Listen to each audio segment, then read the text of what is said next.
Assalamualaikum, salam Malaysia Madani.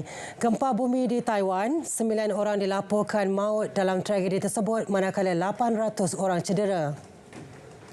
Menurut pihak berkuasa tempatan, ketika ini usaha penyelamat masih diteruskan di kawasan terjejas.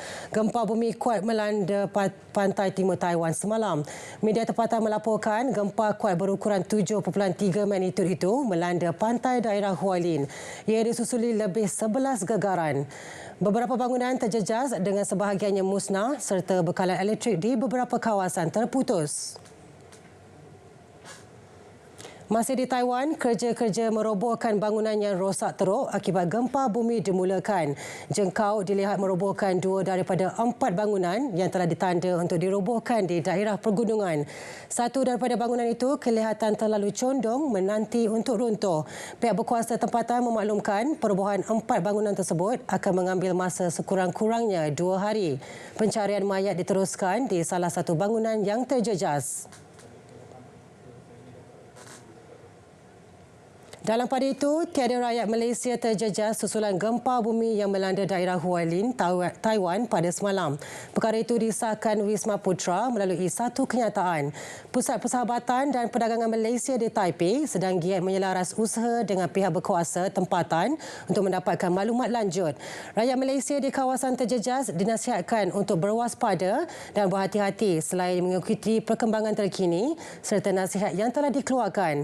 Untuk maklum balas dan bantuan pihak konsular, rakyat Malaysia boleh menghubungi pusat tersebut menerusi talian seperti yang tertera. Sementara itu, pemimpin dunia dan pegawai dari beberapa kerajaan menyatakan solidariti dan menawarkan bantuan kepada Taiwan selepas gempa bumi kuat melanda negara itu. Dalam catatan di platform X, Perdana Menteri Jepun Fumio Kishida merakamkan ucapan takziah dan simpati kepada mangsa gempa bumi dan menyatakan harapan agar semua sahabat mereka di Taiwan selamat. Kishida turut mengenang kembali bantuan yang dihulurkan Taiwan kepada Jepun selepas gempa bumi dan tsunami Tohoku melanda negara itu pada 2011 selain gempa bumi kuat yang menggegarkan semenanjung Noto pada awal tahun ini. Beberapa rakan diplomatik Taiwan turut menyuarakan kebimbangan dan sokongan mereka beberapa jam selepas gempa itu. Serangan rejim Zionis ke atas konvoi pekerja bantuan makanan di Gaza adalah disengajakan. Itu dakwaan pengasas World Central Kitchen, Jose Andres, yang turut mendedahkan serangan itu dilakukan secara sistematik.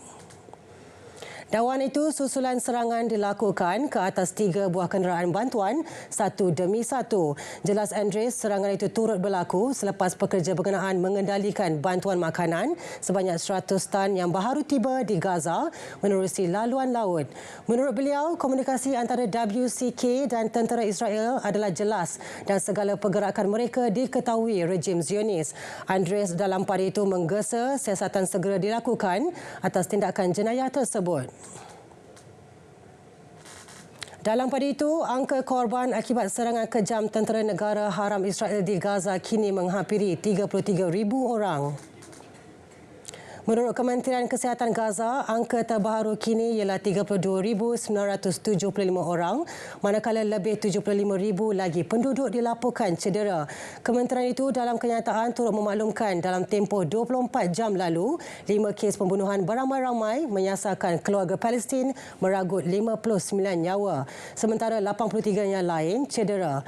Ketika ini masih banyak mayat yang tertimbus di bawah runtuhan bangunan dan terbiar di jalan raya.